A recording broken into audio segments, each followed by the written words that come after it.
So we started this Bulldog draft with AJ Brown getting the value at the 11th pick, but we turned around and at the 14th went Devonta Smith. And based on the comments on the video, people were very angry with us. So I don't know about you guys, but today I am ready to anger everybody again. What's going on, Eric, Trev, and Silas? It's time to do the round 3 and potentially 4 picks for this Bulldog draft. What were you guys' reactions? We'll start with you, Silas, about the way we started this draft. I love how people get so mad of what you do with your own money. Like they act like this is their draft and they have to make every decision for you. Um Yeah, yeah, that was pretty funny. I Trev. love the comments. I Trev. don't think I don't think I've seen anyone mad about Jamar Chase and T. Higgins being drafted together. I don't think this is too different, but apparently it's criminal. Eric, I know you like to fire back at people. What were your thoughts? Oh, I don't hold back. I got the keys to the YouTube account, obviously. So when people fire the "you're an idiot" or "this doesn't make sense" or whatever, I'm happy to. I'm not a total asshole, but I will be a little snarky. I do think it's funny. We talked through 4 different people talked through the thought process behind that selection. And none of us, even Silas, who brought up the idea of Devonta Smith, was like, I'm, even though you guys might be convinced now, I'm not totally convinced. None of us were saying this is what you have to do, and this is what you have to do in every draft. We actually talked about why it was specific to this tournament and why it made more sense in this tournament. And we talked through the thought process as to why we were doing it. Doesn't mean it's right, wrong, or indifferent versus a Garrett Wilson or Devontae Adams or Amon-Ra St. Brown right there. But I think that the thought process was really sound. And I think it's just funny to see the kind of like not silo, but the people get really tunnel vision on this is right and this is wrong. And everybody, like, there was only a couple other picks that we could make there anyway. We discussed why we weren't going to take a running back and we weren't going to take a quarterback. So Devonta Smith versus any other wide receiver we were taking there is really not that big of a deal. And now we at least had a potential for an Eagles stack set up there, and we do have an Eagles secondary stack at worst. So I actually kind of the pushback that we may have gotten in some of the YouTube comments or whatever, I actually think it made me feel better. It made me feel better about what we did. Yeah, I liked it too. My favorite is like, what are you doing? It's like, we told you what we're doing. That's the best. Like, the best comments are, this makes no sense. Yeah. I think someone comments like, this makes no sense. I'm like, well, if you watch the video, we talked about why it does make sense. You don't have to agree. Right. Trust me. I don't always agree with everything, even that say Rob and I do on a draft stream together. But like, it's not that it makes 0 sense. It's just you may not think it was the best pick. All right, let's see what went on in this draft after we made our picks real quick. If there's anything that jumps out. So as I look through the board, everything seems relatively normal. What we talked about with these quarterbacks, we do see Hurts and Allen go in the 3rd round. DJ Moore going Holy with hell. Hopkins at the 2-3 turn is a real interesting development.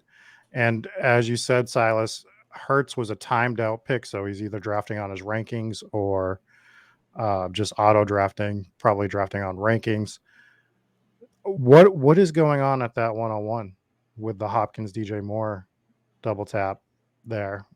I actually It's one of those things that you're just trying to get a little bit different from the field. Like you're typically taking T. Higgins, Olave, any of those 2-3 turn running backs. Like he's just trying to build a slightly different team in case Jefferson smashes, which he probably will. Right.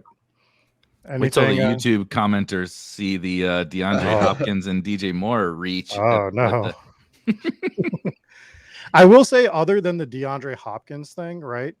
This 2nd round is looking basically the way I think it should look now. Where, remember, we were talking about like you could get a really good pick at that 301 to like 305 range.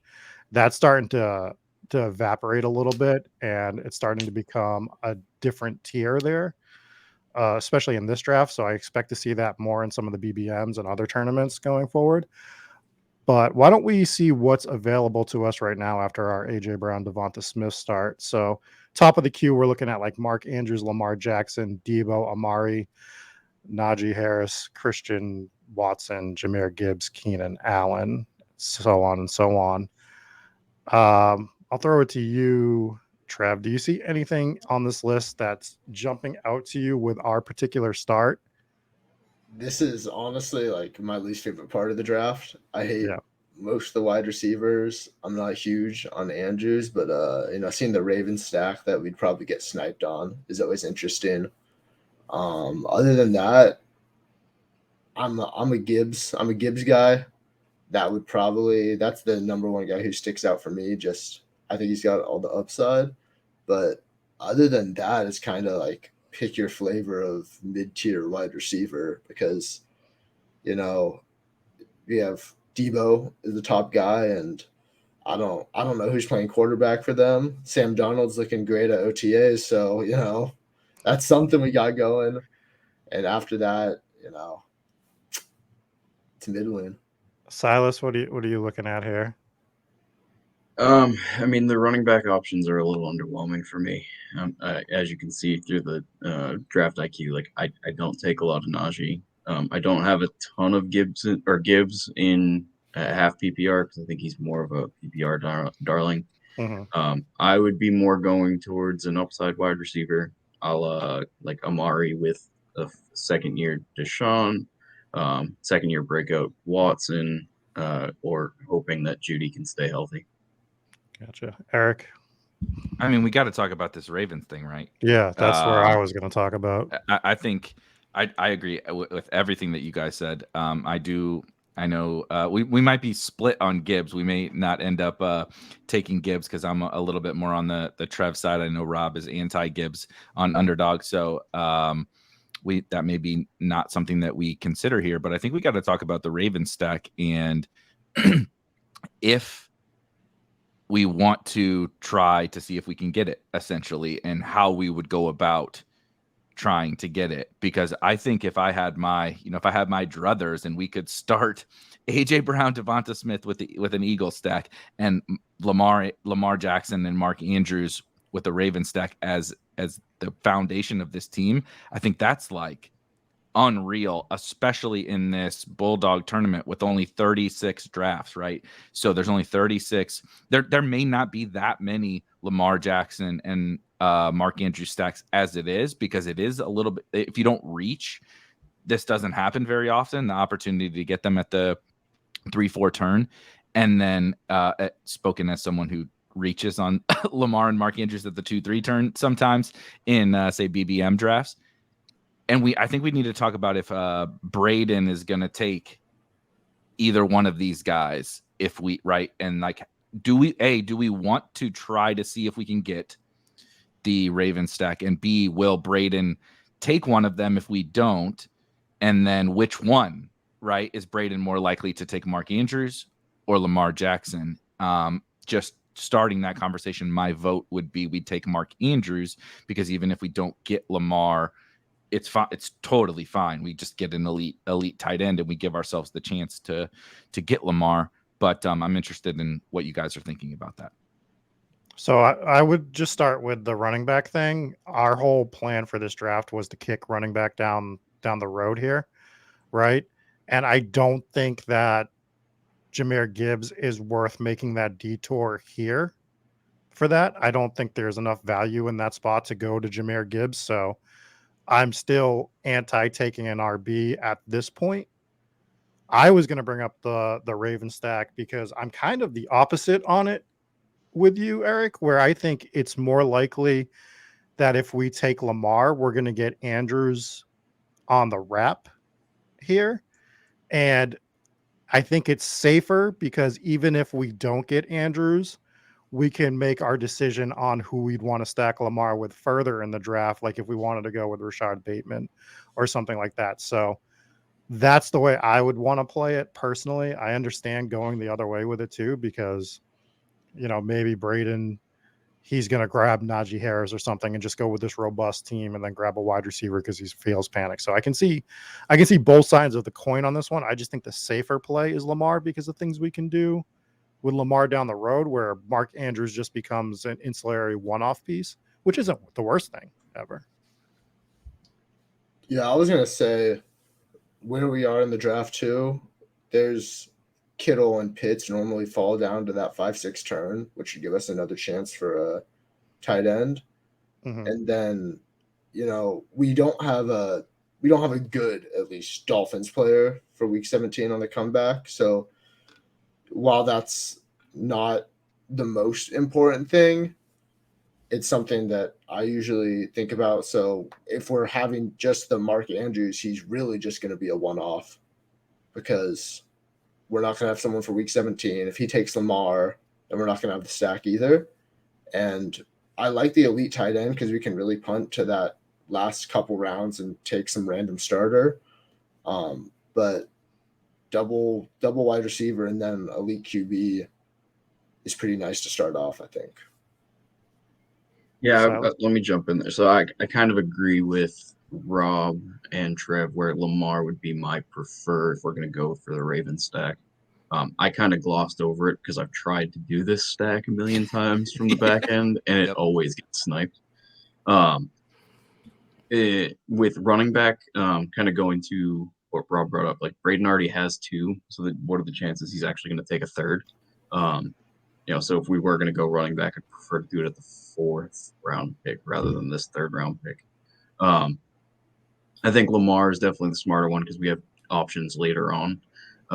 We do potentially have a Miami stack in week 17 with the news that Dalvin got released. So I'm just going to keep that in the background. I still like A-Chain too until something actually goes on, and that thing, and we're going 0 RB theoretically on this team. A-Chain would make sense for this team. He's going to be like our 4th running back or something like that. So that is the week 17 stack. The other thing we have to discuss before we make that decision is, in lieu of Baltimore, do we want to double tap wide receiver?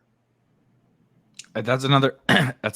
This is a really interesting spot actually, with both Andrews and Lamar being on the clock, and our strategy that we outlined in the first video being a little bit anti running back, because it's interesting.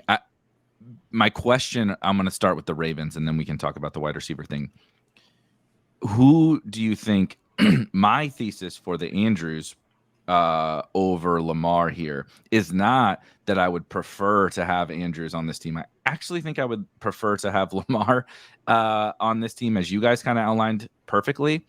But the idea of Andrews is that Braden is less likely to take Lamar if we take Andrews. And the other point that we should probably consider with the wide receiver discussion is, if we try to double tap wide receiver, he's definitely taking Lamar and Andrews and getting this Lamar Andrews stack here at the 3-4 turn that we want, or we're at least considering. So I'm not trying to block other people from things, but it's at least like a small little feather in our cap to think about. And so I want to hear what you guys think about if we take Lamar. I think people are more, whether it's right or wrong, are more likely to take that elite one off. He's clearly okay anti-wide receiver, right? He took 2 running backs to start the draft. He's clearly okay being, a 0 wide receiver type of build. So I think he would be more likely to snipe us on Andrews, which is okay. As you guys mentioned, there's Bateman, there's Zay Flowers, there's Odell, there's Likely later, right? There's options for us. But I think right here, the goal of taking one of the Ravens is to get this elite onesie stack. That's the perk of these two, is the stack is great, of course, but it's like elite onesies. Now we can only take 2 quarterbacks. We can only take 2 tight ends. We're clearly going to be 0 RB, so we want to take volume of running backs. That gives us that flexibility, and we're not even considering running backs here anyway. So I would really love to get the Lamar Andrews stack personally, but I'm trying to think about, is it even possible, right? He may just scoop one of these guys anyway. Right. But what would be the best way to, right? Is it Lamar or is it Andrews? And then if we don't even think like it's reasonable or possible, is it worth letting this guy get Lamar Andrews stack at the 3-4 turn to just keep pounding wide receiver in this range? So I'm not trying to make this video too long, but this is like a really fascinating it's a tough spot. strategical decision here, I think. Silas, can you pull up Braden's team real quick? I just want to see the two running backs that he has. AT and Chubb. So it's Taylor Chubb. So I don't know exactly. This is what a Braden, running back Burrow. This is Right. like you don't take those two guys at the turn if you're not like a anti wide receiver guy. So wouldn't we think he's more likely to take Lamar since he's a running back? That's my thought process. Good question. Is he would like, in my opinion, if he's gonna go, and I'm not saying he's doing this, he might just go with the double running back and then lay off. But if he's gonna go robust, my thought would be with him taking Taylor Chubb, especially reaching for Chubb like at the 201, that he would probably go Lamar Najee would be my thought process here.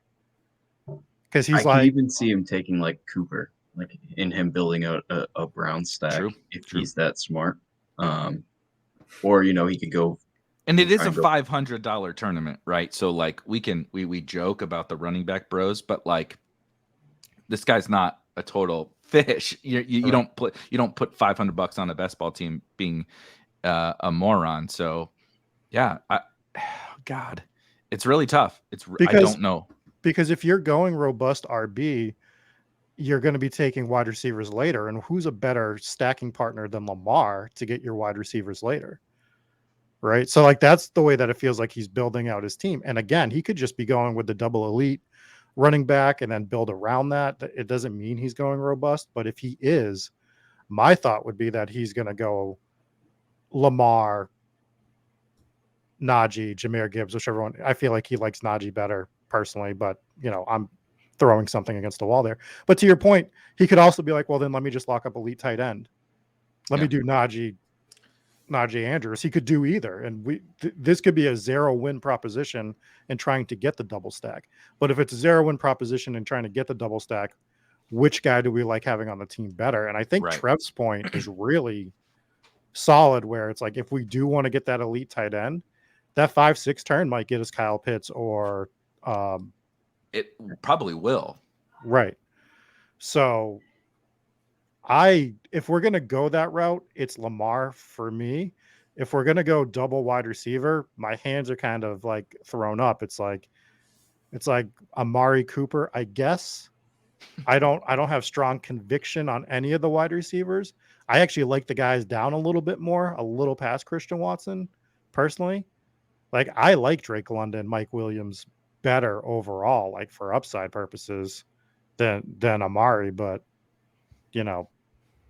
those are guys that we can get at the 4 spot instead. So do we like the other guys? I don't know. I think I'm Lamar on this one personally. Trev, I want to hear two-part question. We're going to make it tricky. All right. If you were not going to take one of the Ravens, which wide receiver would you prefer to take here? And then do you think that how would you kind of play this if you were on your own with the Andrews and Lamar thing, if you wanted to target it? So like one part, right, being I'm not interested in the Ravens, and then the other part being if I was drafting on my own and I wanted to target the Raven stack, how would I do it to see if it came back to me? Yeah. If the Raven stack wasn't there, I'd probably be looking at like a Judy Williams, simply because I think just they're in a good division, and then I like both those players about the same as Debo and Amari, and I think it's all just one big tier. But for the Baltimore guys, I just looking at the 2v2, if you have Lamar and then any tight end who goes at the next turn versus Mark Andrews and whatever quarterback, I guess you probably would be taking a quarterback there. Yeah, Lawrence. I think Lamar's kind of the end of a tier. Him and Fields maybe are together, but I think from Mark Andrews down to Pitts is all one tier of tight ends for me, at least. So it's a really good way to put it, that 2v2. Yeah, that's a good way to put it. And then I think I think worst comes to worst, when we have Lamar, then we're definitely looking at that Bateman, Flowers, maybe likely late. Yeah. What do you Do think, you- You Silas? necessarily don't even need Lamar stacked, right? Like with Correct. what he offers on the ground. And you do kind of have, it's funny, we've dunked on Odell a lot so far for, the first month of best ball season, but he's almost now a backstop for you in a stack that, like, he's going to be available. Like, if you have to reach, and we're at the turn, so we may have to reach on stacking partners or whatever in the 10th round or 11th round or whatever, right? Like, Odell, he's your wide receiver 7, he's your stack. If he does outperform, great. If he doesn't, whatever. I think you guys are I would. This is so funny though, because if it were me and I was on the 30-second clock, right, in a BBM draft, I would have auto clicked Andrews, and because I'm like, if this guy at the turn doesn't have a stacking partner for Lamar, he probably is not going to take him. But I think you guys have outlined like a ton of good points about why not only would it make more sense for us on this team ignoring Braden's potential to snipe us on Andrews to take Lamar, but also just so many contextual points about why Lamar makes a ton of sense. Or then the final, I guess, discussion point is, do we ignore all that shit? Do we actually want Lamar on this team? Or do we want to? We're building a 0 running back team. We reached on Devonta Smith in the second round. Do we do Judy Mike Williams or Judy Keenan Allen or Debo Amari or Chris? Right, Or Debo McLaurin. Debo McLaurin, Drake London, DJ Moore. Yeah. Or it doesn't have to be correlated either, right? We can take our two Right. favorite wide Right. receivers here as well, or we can. There's just this spot. I didn't expect it to be this. I mean, I was hoping Hurts would fall here, Yeah, so yeah. we could just not even talk for the first pick. But this is really one of the more interesting points of the entire draft in terms of how you strategize around it. So I'm really interested to hear what you guys have to think, because like I said, I would just, in a BBM, this is a flaw, I would auto smash Andrews. I would be like, Andrews, please God, let this guy not take Lamar. But I don't think that's always right. And we talked about how we're approaching it from a 0 RB perspective. So what do we think about? Let's throw I think I agree with you guys on Lamar if we're going to try to target the Raven stack, but let's throw that aside. If we want to take wide receiver, what do we do? So, I mean, for me, sorry, Rob. I think for No, me personally, I don't really think there's a right way to go about it, right? We're in a flat tier, so you can kind of just throw something on a dartboard, and whoever it kind of picks out, I'd be fine with. But I think that kind of leads me back to the Lamar point. That's where I'm kind of pushing, just because it kind of helps simplify our structure if we are going 0 RB. We have an elite quarterback. We could theoretically only go one quarterback if we really wanted to. It allows us to get more shots later on. So I think I'm also on Lamar. I think the way I would play the wide receivers if we were to do it is I'm not a big Debo guy this year at all. There's just a lot of uncertainty on that. But again, this is a flat tier of wide receiver. So why not take the shot at Debo McLaurin if that was the route we were going to go, is kind of the way I would look at playing that.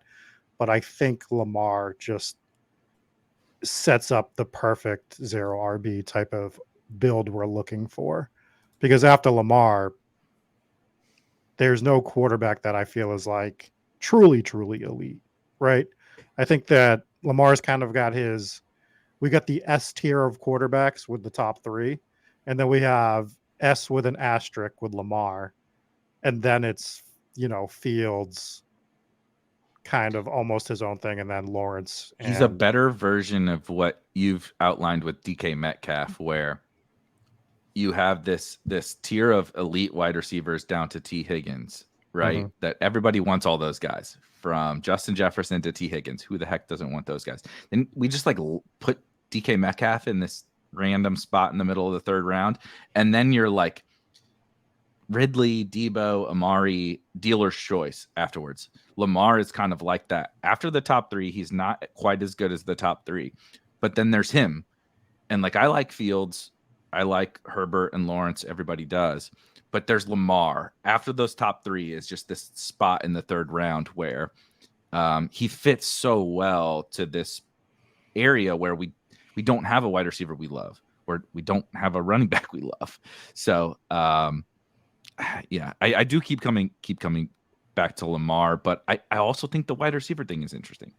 I do too. I think it also helps us with the build that we're making, but I think just personally, we're allowing ourselves to get Lamar and either A, Andrews, B, a third wide receiver. We come back to the 5-6 turn and we can shore up that tight end spot, or we're going to pound another 2 wideouts. Theoretically, we could even like dip our toe into 1 running back, and basically we're getting 2 out of 4 wide receivers most likely in these next 4 picks. Dobbins goes around there. Yeah, elite tight end, and Dobbins goes around there. Yeah, that's true.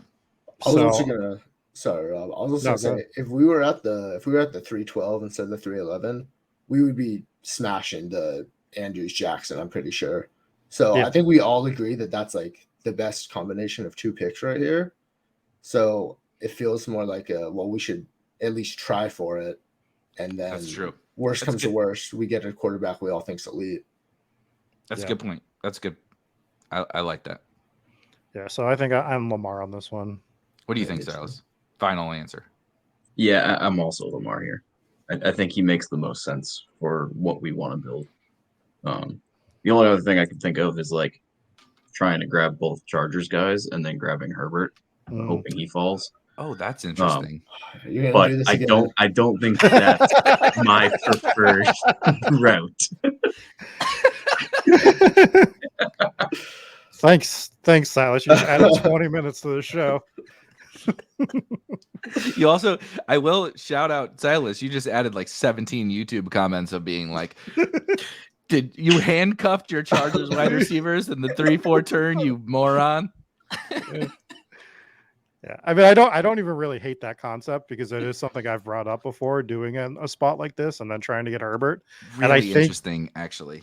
And I think like if we wanted to do it, I think that this particular draft would have been the way to do it, right? Because I think they're going to push the quarterbacks down a little bit more.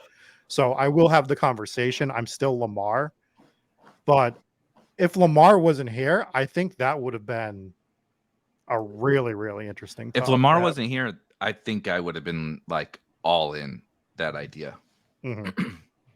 Yeah, I think Lamar just makes too much sense. Yeah, is that what you think, Silas? I know you brought it. This is like the This is like the Devonta Smith. You're not even convinced, but you brought it up and you're convincing me. Is that how you feel too, though? That like if Lamar weren't here, you would probably push for that a little bit harder. But since he's here, you still side Lamar. I would definitely consider it more. I don't know if I'd be pushing for it. Lamar and Andrews are both here. It's like we have that opportunity available to us. If that wasn't available, it would make more sense to do something like the Chargers or one of these other wide receiver combos. Yeah, I think so. Just because it kind of gives you more outs. And it kind of goes back to what Trev brought up in the last video of like, you don't need to get as much right to make yourself go to the final. But you're setting yourself up to kind of hyperstack teams that we kind of expect to overperform. Right. What the market thinks of that. Think about an Eagles. God damn it, Silas. I'm really mad you brought this up now, because now I'm galaxy braining this, but it's super interesting. Like, what if you started Eagles wide receivers, Chargers wide receivers? We obviously didn't get Hurts. And even if you don't get Herbert in this tournament where it's 4 out of 12 advance, right? 2 out of 6 and 1 out of 6, and then an 8-person final. If you just have these giga stacks of these elite offenses, even if we don't, like, we would like to have Herbert at the 5-6 turn, even if we don't have Herbert, we can build out Eagle stacks and Charger stacks and then other main stacks, right? On a 0 RB team. It's like the ultimate leverage in a small field final is having these elite offenses stacked up, plus, let's say, I don't know, we get Deshaun Watson and Elijah Moore and David Njoku later or whatever, right? Like a secondary stack of this offense we're excited about, but who knows?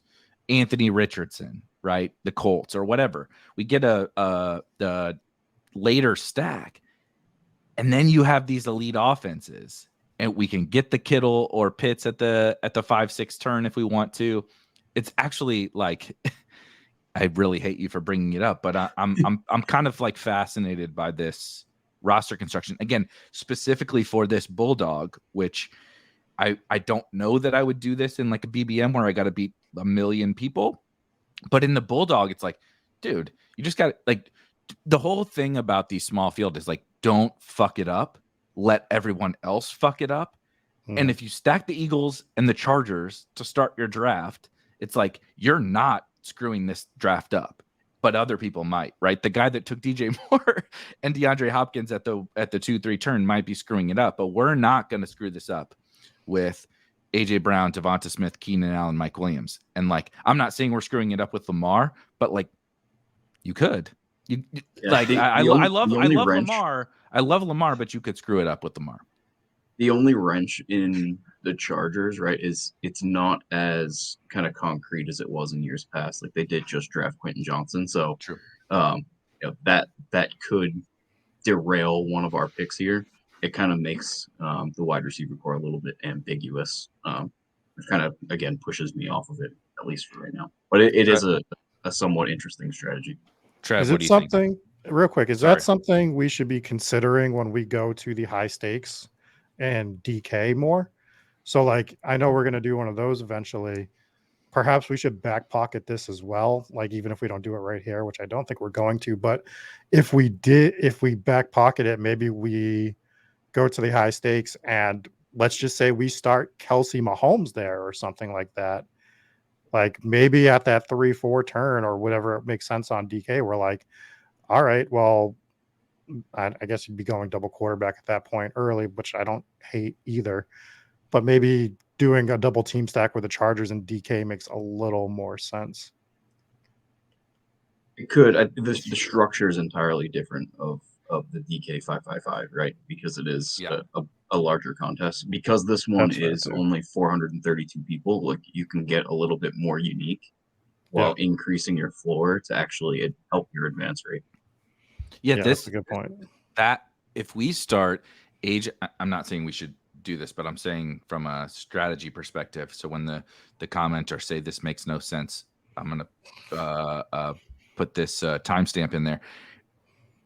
From a 36 drafts, there are only 36 drafts in this whole tournament. If you start AJ Brown, Devonta Smith, Keenan Allen, Mike Williams, or Mike Williams, Keenan Allen, there's not another team with those four players. Not one.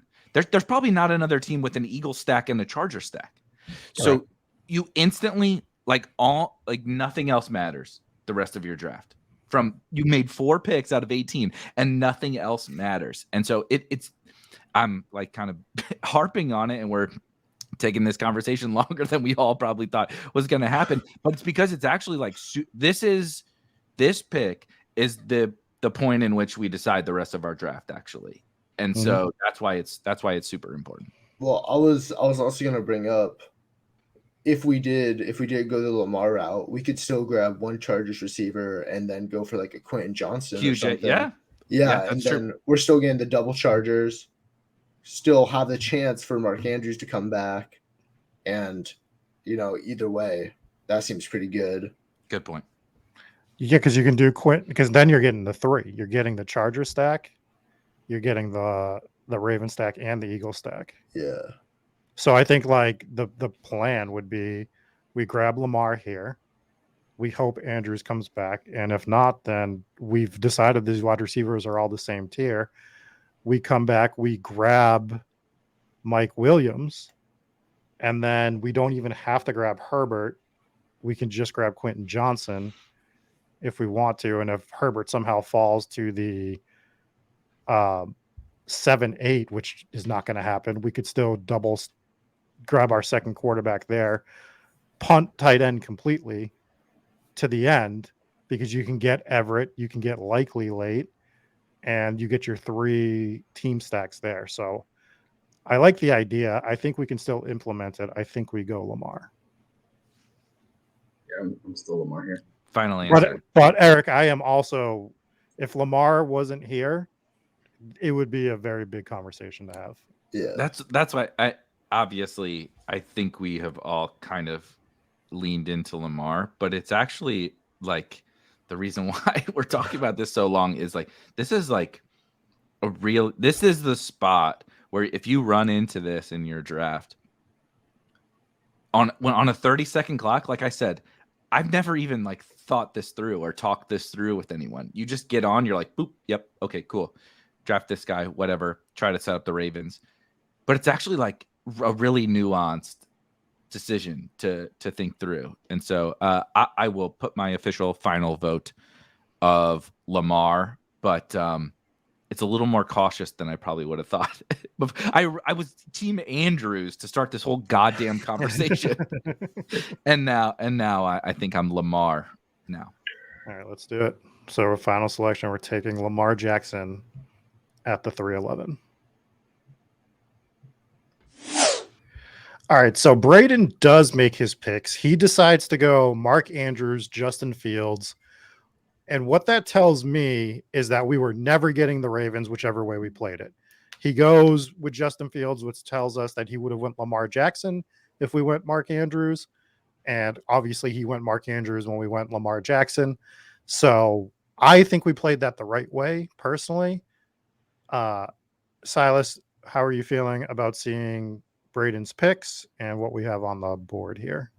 Fields definitely surprises me a little bit. But if he has Lamar and Fields kind of in that like 1B tier to the top 3 quarterbacks, like kind of makes sense. Gotcha.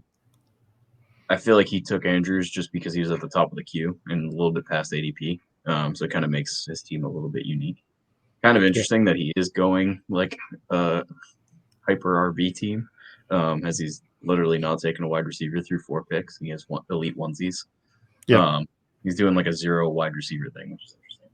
I think it's going to lead to a great conversation here because I have no idea where we're going to actually lead. What are your thoughts, Trev? Pretty similar. You know, I was just looking because obviously Andrews is the easy pick, and now it's do we want to still focus on the Chargers or do we want to take some of the guys higher up that we might like more? You know, I think it's all one tier, but everyone's got player takes. We got Christian Watson there, so I think it's gonna be a good conversation again. Where are you looking at, Eric, on this? This is maybe the toughest spot in the draft to try to decipher what to do. All these wide receivers to me are the same. I don't love the running backs. I'm definitely not a Najee guy, as you see on Silas's screen with 0%. And even Gibbs, I am a little bit more of a Gibbs guy, but I'm not really a big Gibbs underdog guy. But then from Debo down to DJ Moore and Hopkins are off the board. I have to keep reminding myself of that. You click the wide receiver tab. The 101 drafter, but like from Debo down to McLaurin or Kirk, probably maybe Kirk. Mm-hmm. They're like the same. Like these guys are all the same. So similar to how that 311 discussion is pretty interesting. I think this discussion is, as Trev said, like really interesting because we can, as we outlined before, we can do the Chargers thing, but like that's also, there's no reason we have to make that a priority. We can do Debo. We can do Christian Watson. We can do you prefer Drake London? Like if this whole tier, if we believe we want to do wide receiver and this whole tier is the exact same, we need to decide which one of these guys we kind of think is the best. And I don't know that there's any, like, I don't have any strong take on exactly who is the best other than we do see on our screen for the audio listeners. Debo plays the Ravens in week 16. That's the only differentiating fact at week 16, which is really not that important, but at least like a little feather, I guess, in Debo's cap. All right, let's start with the Chargers thing. And I want to hit on a point that Silas brought up when bringing up the Chargers. Quentin Johnson is sort of like a logjam in there where he could be factoring into one of these two guys. So let's take it from the perspective that if Quentin Johnston's going to affect Keenan Allen or Mike Williams, which one do we think he would affect more during this season? Right. So is it going to be more Mike Williams or is it going to be Keenan Allen, assuming health, which is what we're always assuming? Do you think that he's going to take snaps away from either of those guys? I'm not going to throw it to a single person. Does anyone have a particular take on that? Don't think he's going to take away snap share from either of them because Kellen Moore is now the offensive coordinator. So I see them running a lot of 11 personnel. Okay. However, if we're going to, Quentin Johnston's more of a field type stretcher, like deep contested catch, like that kind of plays into the Mike Williams role more. He really isn't fluid with his roots, which is what Keenan Allen has always been good at. So Keenan's still going to get over the middle. So I would say it kind of pushes Mike Williams down a little bit, but the age of Keenan Williams in and of itself scares me off of him. Yeah. Trev. Yeah, it was similar. It's, him and Mike Williams, they're both like big A-dot guys. Keenan Allen's also 31. So, he's basically dead to us at this point. So that kind of, the Chargers guys aren't my favorite beside the fact they have Herbert as their quarterback. If I was drafting alone, I'd be looking at Judy, who he had some spike weeks down the stretch, even with how terrible their offense was. And I feel like going from Hackett to Sean Payton could be big unless Payton just decides he hates him. Obviously, we don't know, new coaching staff and everything. But I think of all the players on the board, I mean, can you scroll down a little, actually? Sorry. Very good. Yeah, I think Judy would certainly be my pick around here. But good playoff schedule too. Yeah, Debo's interesting. I don't have a lot of him. I'm not a huge fan, but assuming it's a mobile QB, he could be back on his grind of short A-dot yards after catch that he does every season. Eric, I goddamn hate this point of the draft because you have to sit here and like pound the table for one of these wide receivers who are all flawed, from Debo down to Christian Kirk. I actually think I'm kind of Debo here, as weird as it is. When I like I think my second would actually be Judy, as Trev outlined. I think when we get to these points of the pockets of the draft, I love to like put my football bro hat on and just be like, who's the best football player right here? Right? Why do I take Jahmyr Gibbs sometimes? You get to the middle of the fourth round and you're like 31 or whatever year old Keenan Allen or like Mike Williams or Terry McLaurin or this running back who just got picked 12th overall in the NFL draft. Like, sometimes I'll just like, let's take that running back. Debo Samuel is elite. He's an elite football player. The dude can play running back. Like, you could throw Christian McCaffrey to the side. You could probably just put Debo Samuel in that spot and he would do that. But he's just an elite football player. There's a tiny little sliver, as you see on your screen, of correlation on the team that we have here. And it's probably not a super popular combo again in this tournament, right? Does anyone have AJ Brown, Devonta Smith, Lamar Jackson, and Debo Samuel? Probably not. So it's one of those things where we have opportunities we already took an elite quarterback, so we're going to be looking at a later round quarterback. Brock Purdy will be available to us, obviously, at a point later in the draft. We just talked about how at the 5-6 turn, maybe Kittle comes back to us at the 5-6 turn. Ayuk is definitely going to be there around the 5-6 turn. The 49ers start to become available to us if we take Debo, and it's just like I'm starting to stack up things amongst these other wide receivers that are here, and I don't like having a super strong take about Debo over these other guys. But when we start to decide between all the different levers we're pulling on one of these wide receivers, I kind of feel like he has a few more of them than the other guys do. All right, so let's do this. Trev has made a case for Judy. Eric has made a case for Debo. Silas, pick your favorite guy on the board right now and make a case for them. It can't be Debo or Judy. Another one. Everybody's got to Well, do a different guy. it wasn't gonna be Debo.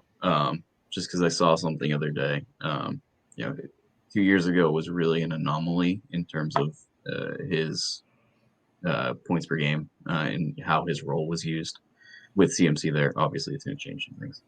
I would actually go Christian Watson, who we saw. Fuck you, Silas. That's who I was going to pick to do this. Go ahead. All right, then I'll switch to my other one. Amari Cooper. No, go ahead. No. I was stuck between the two of them. I actually would go for Amari Cooper. Former first-round talent. We've seen him flourish in Dallas. He's officially the wide receiver 1 in Cleveland and actually could get better target share if D-Hop somehow manages to get there. Doesn't have a lot of target competition. I don't think Cedric Tillman or Donovan Peoples-Jones is really going to stop him from generating targets. So, we're looking at a 25 to 30% target share on an offense that should pass a lot because they invested a crap ton of money. The one downside of Amari Cooper is pretty much every other year it kind of seems like he goes off.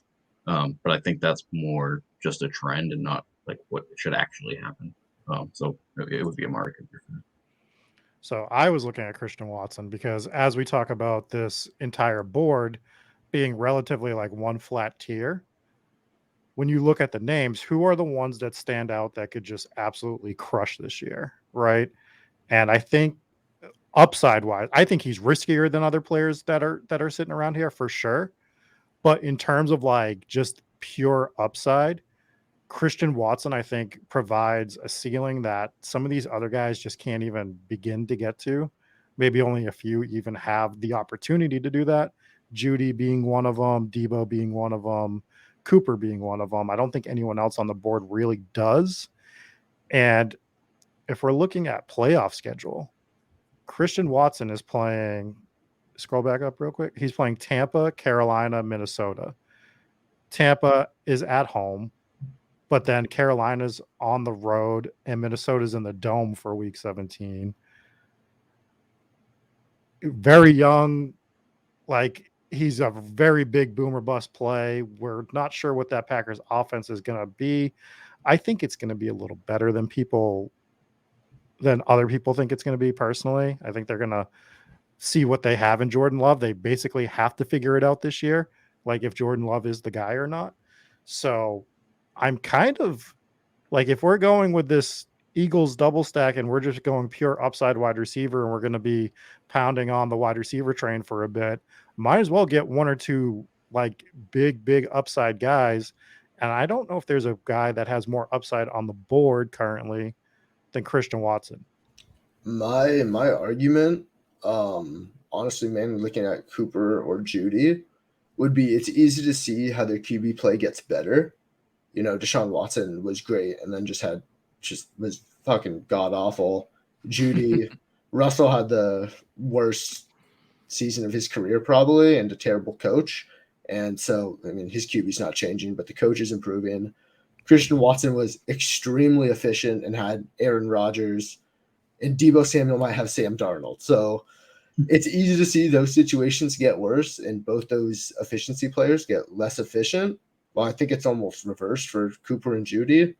And then at that point, I'm mainly just thinking, well, Judy's younger, so it's easier to see upside with him.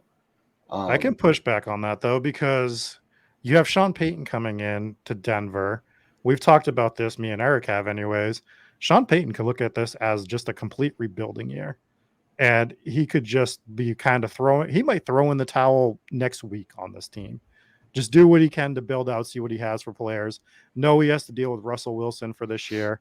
If they're talking about bringing in Dalvin Cook, not that they're going to, but they might just be let's run pass, get the hell out of these games, get people not hurt, and we're playing for 2024.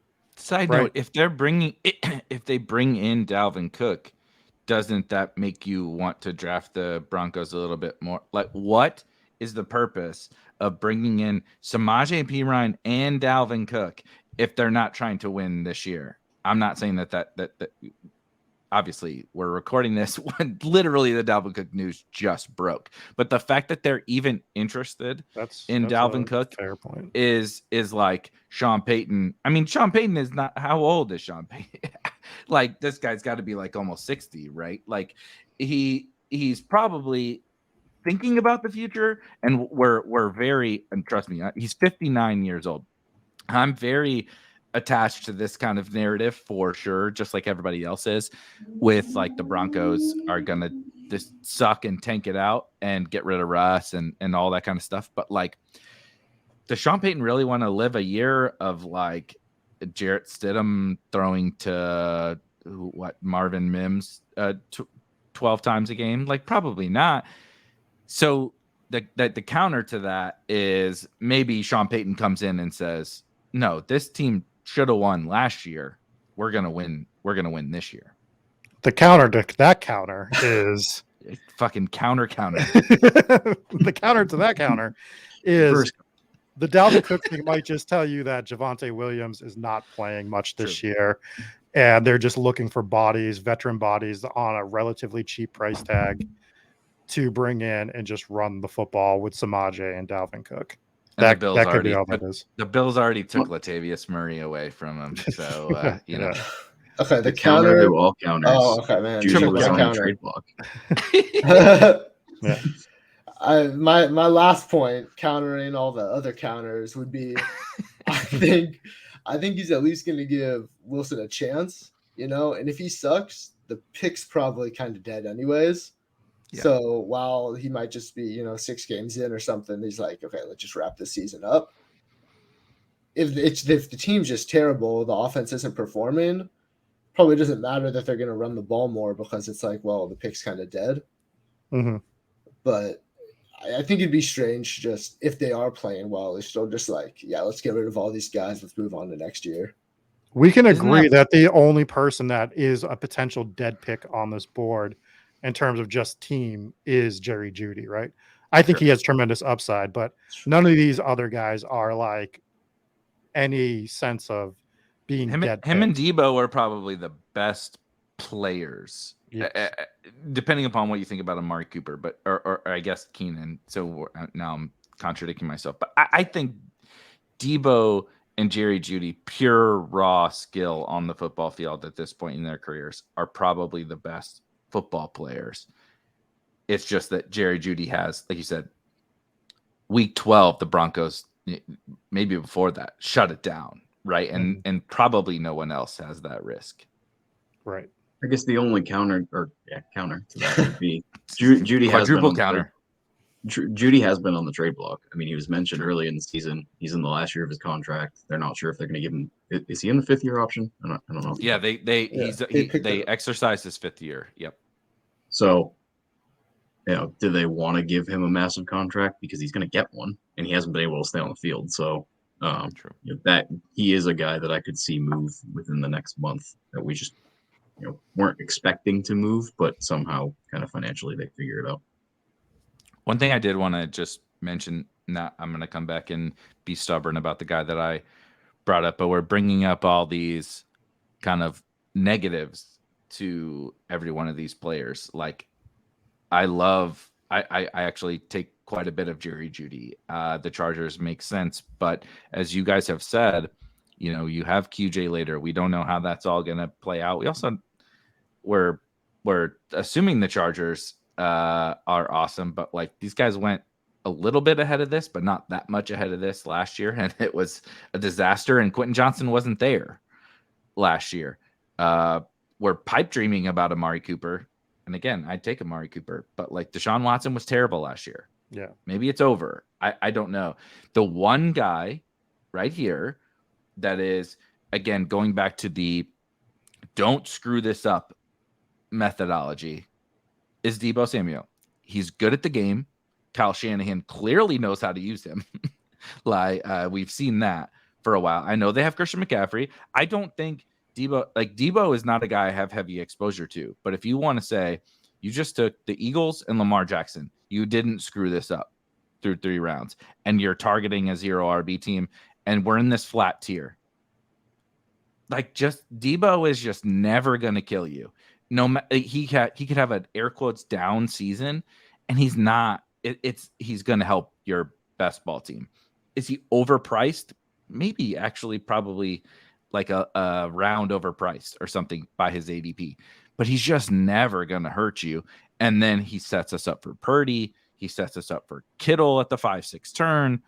He sets us up for Washington if we want to do some week 17 stuff. I just feel like there's a lot of flaws of all these guys, and we could just take the guy who's like just good at the game and is never really going to kill you. Obviously, assuming health, which is really that's been the only flaw of Debo is health.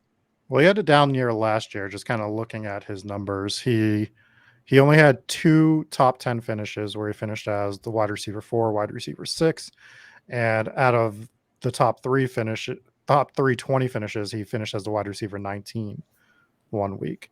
So I don't think that's a Debo thing. I think that was an offense thing. They were just, but is that a thing again this year is the question with him would be my concern. I think he's the best football player on the list for sure. That's not the argument at all. The argument would be like, how are they going to use him this year? Who the hell's throwing him the football? And is he going to have opportunities? It could be similar to Rob's situation for the Broncos. I mean, not exactly the same, not packing it up, but they could go really run heavy if the QB situation is bad. I mean, Purdy was a Mr. Irrelevant for a reason, and then he kind of broke out. And if they are even more run heavy this season, it's not like he doesn't have target competition. Ayuk's good, McCaffrey's good, Kittle's good, and Elijah Mitchell can also, run the ball even more for them. So I think the safety is like, assuming quarterback play isn't bad and they want to pass the ball, then he probably is the safest, in like a median. But I don't think he's. I think Amari is the safest. I think the safest is Amari Cooper. Like if we're going, I kind of disagree with that. With how tragic Amari has been in some years, like he really hurts. Like he can literally sink your team. Mm-hmm. How bad he is. You're gonna get some usable weeks out of Debo. My only concern with Debo is his role. Like we really didn't see McCaffrey and Elijah Mitchell healthy together. So we're not going to see Debo being used in the backfield pretty much at all, I would think, because they want to keep him healthy. So, what are we talking? 6 targets a game, 7 targets a game? Like he's not a 10+ target guy. Sure. So we're hoping he breaks one. So we're starting to like eliminate all of these players. Is there anyone we haven't talked about? We haven't talked about Drake London. We haven't talked about Terry McLaurin. I love those guys. So I love those guys as well. But I think this will be the Devonta Smith pick if we take them at 38, where people are like, how could you possibly take, Terry McLaurin at 38? But do those guys look just as good as Debo Samuel? Set us up for, again, later stacks, keep us on structure. And like the only concern for Drake London, again, you want to talk about my draft the best football player? Debo is better than Drake London, but like Drake London's, I feel like it has proven he's a really good football player. Terry McLaurin also really good football player. You want to talk about somebody that can outperform if the offense is a little bit better? Drake London and Terry. If Falcons throw a little bit more, Drake London is not going to be a late 4th round pick next year, or even an early 4th round pick next year. He's going to be like CeeDee Lamb if they throw more, right? Garrett Wilson, Amon-Ra. Mm-hmm.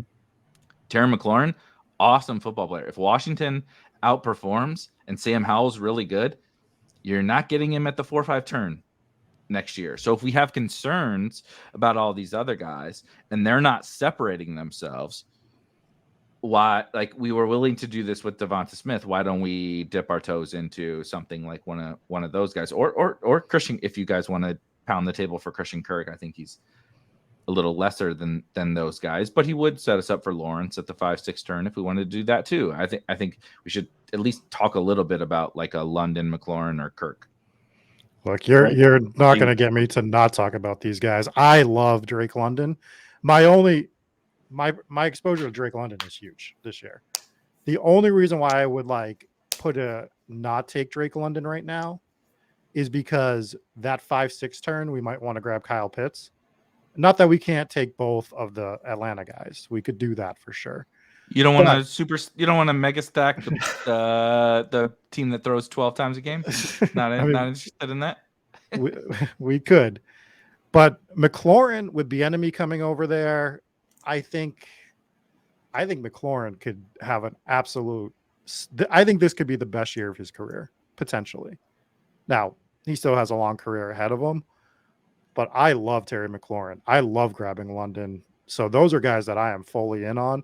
I guess if we were to pick between those two to move up into this conversation, though, I'd probably go McLaurin just for wanting to keep Pitts in my back pocket for that 5-6 turn. I'm with you on that. And it's a weird take being like, if Howell's bad, having Brissett is almost like a backup plan, because they have 2 chances at decent quarterback play, which is more than he usually gets, and he usually still performs well. Yep. I'm a Howell. Like, I believe in Howell as much as you can. Like, he showed it like in college that he can be decent, and he had the one game which was pretty good against the Cowboys. So I would, between those two, I'd definitely be McLaurin, and I'm definitely interested in Pitts, but I wouldn't want London and Pitts. Is definitely like, we're saying that the Falcons are going to change a lot, and they just drafted Bijan Robinson with a top 10 pick. And we also take, and if we wanted to go elite tight end in that range, one of the other guys is Dallas Goedert, which is off the board for us essentially with Devonta Smith, AJ Brown. So at that point we're only getting Kittle, but that's not the worst case. If you grab McLaurin, now you keep Kittle on board for that week 17 matchup. Not that that's what we have to go to, but you get that McLaurin Kittle correlation. You're never going to get Debo with Pitts, because Debo's obviously, well, I guess you could go Debo Pitts. So I guess those are 2 V2s we could be looking at there, right? Why am I saying Debo Pitts? That's not what I meant. Debo London Pitts. Debo McLaurin you're never getting is what I was trying to say. So you can't get that one, but you could get McLaurin Kittle. Yeah. Sals, what do you between London? Now I'm fascinated on this London McLaurin thing, because I think we stumbled onto, it was almost like process of elimination, right? We were like talking through all these wide receivers at the top, and they all have cases, but then they also have like really distinct flaws. And I feel like London or McLaurin almost make more sense than the other guys. So what do you think in between those two? I think London and Watson are very similar bets. Second-year breakouts on offenses that you're hoping kind of transform and take the next step. Because, let's put it, the Packers were not good last year. They were terrible with Aaron Rodgers. They ran the football a crap ton. So, obviously not as much as the Falcons, but, they're both phenomenally talented wide receivers. So you're hoping they take that next step. McLaurin scares me a little bit. I feel like he's kind of like Debo. He's kind of a safer play. Like, I don't think he has the ceiling of a top 10-ish wide receiver for the year. I think he's kind of safely in that high wide receiver 2 range. And I don't think he's like a wrong pick, but I think he's the safe pick. Like, he's going to consistently give you what you need, similar to Deebo Samuel. So, I'm fine with it. I would prefer to take a swing on upside here. So I would kind of be looking at Judy, Drake London, or Christian Wilson. I guess that's the question, right? That I agree. I totally agree with everything you said. That fact that he has some other things going for him, Terry McLaurin, or right? I think Debo and Terry McLaurin are somewhat similar conversations, as you said. Is the fact that he's just never gonna hurt us, basically having him on our team. And what Trev said was just chef's kiss. Howell could be the breakout where Terry McLaurin does become maybe that top 15, top 12, top 10 wide receiver. But we have a backstop of Jacoby Brissett, right? Like, I love Debo. He's amazing. If Trey Lance sucks, like it's probably not. I guess they have Sam Darnold, right? But like, Great. If Russell Wilson gets benched, Jarrett Stidham was good for one game last year, but Jerry Jeudy is not going to be worth the 38th overall pick, right? If Russ sucks, we have a backstop for Terry. If Desmond Ridder sucks, which let's be honest, he probably does. He's probably not good. If Desmond Ridder sucks, Taylor Heineke is not making Drake London a smash. Jacoby Brissett is this backstop of Terry McLaurin, where like, what's the worst? What's the worst that can happen with Terry McLaurin? And the best that can happen is like Sam Howell's really good, and we already know Terry McLaurin's really good. I know that like from a fantasy perspective, he's never been a top 10 guy, but like Cooper Kupp was never a top 10 guy before. He broke out, and we just it's one of those things where, again, don't screw this thing up. And through 3 picks, this is what we've been doing in this tournament, the Bulldog. Again, in BBM, dude, I take lots of Jeudy. I take a bunch of Christian Watson. I take those guys because I need a home run swing, dude. I need Christian Watson to be a superstar. I need Jerry Jeudy. I need Russ to be Russ, and I need Sean Payton to turn the Broncos into a top 5 offense. I take those guys in this tournament. I feel like a guy like McLaurin is a killer pick because like you cannot miss. Small miss, maybe not big win, but like reasonable win, maybe big win. What if Sam Howell's really good, right? Like I don't know. I think that I'm starting to talk myself into McLaurin. We also have, you want to talk about stupid things we think about as best ball sickos. If we're targeting Kittle at the 5-6 turn, they play each other in week 17. We have Sam Howell in our back pocket now. We're already targeting late round quarterback with Lamar. Leaves Pitts on the board. Yep. Leaves Pitts as an elite tight end. Yeah. If that's the route we go. Can we look at the wide receivers and just scroll down a little bit to see what we're going to be looking at our next range of picks roughly? So it's probably going to be this. We will say we'll start with Pittman. It's Pittman, Godwin, Ayuk, JSN, Lockett, and Hollywood Brown would be the other guy in this range. So I don't know if there's another actual safe pick here, right? Because there is a safe pick, but then there's a bunch of I would say it's Hollywood. Yeah. Even with the uncertainty, like he is their wide receiver one. That's fair. Gives us a week 17 matchup. Everybody else comes with some concern. True. Pittman as a rookie quarterback, we don't even know can throw the football, even if he's a descendant of Zeus himself. Baker Mayfield sucks. Ayuk's the same, like very similar bet to Debo. And then super uncertainty with how Seattle's trio of targets are going to go. That's true. But there is significant upside in that group as well. So if that's the case, if we're looking at there's more risk in this next portion of the draft, maybe we do go with that safe pick with McLaurin because we're going to be introducing the risk factor a little bit more when we get to our next 2 picks because we're going to have to go wide receiver with one of the picks. And if we're going to take a swing on a home run, let's kick that swing down to as cheap of a cost as possible. Right. I've also got a sicko tiebreaker that the Eagles and the Commanders play twice during the regular season. Boom. There you go. That is sicko. That is some sicko shit that I love. Yeah, man. I'm in for McLaurin. I could have been swayed on a few of these guys here, but I could have been swayed on everyone on the board probably. Yeah. I mean, I do think there are some higher upside guys for sure other than McLaurin, but I do think he is the safest pick. But not even just that he's the safest pick. I think he sets us up the best for what we have coming up on our specifically our next two picks, but also down the board as well. I think So, that's the thing.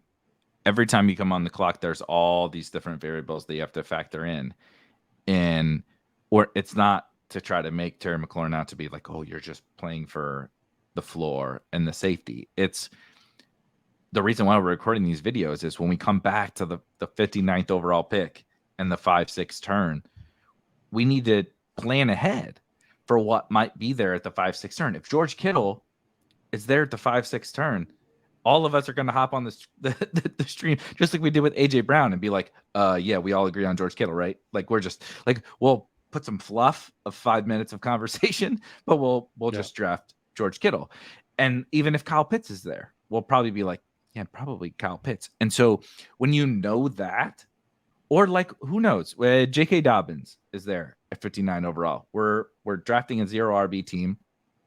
We have Lamar Jackson. We talked about how team stacking makes a lot of sense in this tournament. Planning ahead for those things is how not just this idea of Terry McLaurin is perfect for this team. I think he has the most like variables that play out in his favor of every wide receiver here. Yeah, I'm in for it because again, it's a flat tier. This like Debo to Kirk is literally like the flattest tier of wide receivers you're going to see. Like it's I almost wish we could just reach into a bag and pull a name out and just be like, whatever, that's fine. But in terms of what makes sense for this team, McLaurin does make a lot of sense to this team. So I'm in for McLaurin. Final Trev? vote, Tyler Trev. I'm all for McLaurin. Silas, you can push back. Him and Debo are like the same bet. So take the one that has a little bit better of a quarterback situation. I would think. Yeah. Okay. Let's do it. Let's do McLaurin. All right. So we're taking Terry McLaurin. So through 4 rounds, we have AJ Brown, Devonta Smith, Terry McLaurin, and Lamar Jackson at QB. We will be coming back for our probably 5th and 6th. It looks like our friend Braden at that last pick, that turn pick, is going to be generally smashing right away. So I think these videos are going to be 2 picks per, and I think they're going to get a little bit shorter going forward. But these were very key moments in the draft. Yes. And we had to talk through them. But any final thoughts from anybody? Awesome. The people are going to hate it. You reached on Devonta Smith. You reached on Terry McLaurin. You're an idiot. Oh, it doesn't matter about the fact that we talked about it for 45 minutes as to how we landed on this. None of that matters. You're an idiot and none of it will matter when I'm in a bathtub full of $30,000. So that's right. Amen. That's Amen right. to that. All right. And on that note, this is a good team. On that note, picturing Silas in a bathtub full of money. We'll catch you later. Peace.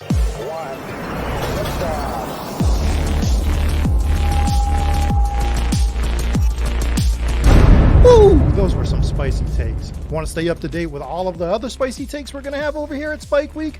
Why don't you press that subscribe button below? You turn notifications on. We draft a team. Boom. You know about it. We have another spicy take. Boom. You know about it. You can be there. You can draft with us. You want to stay up to date? That's how you do it. All right. We'll catch you later next time here at Spike Week.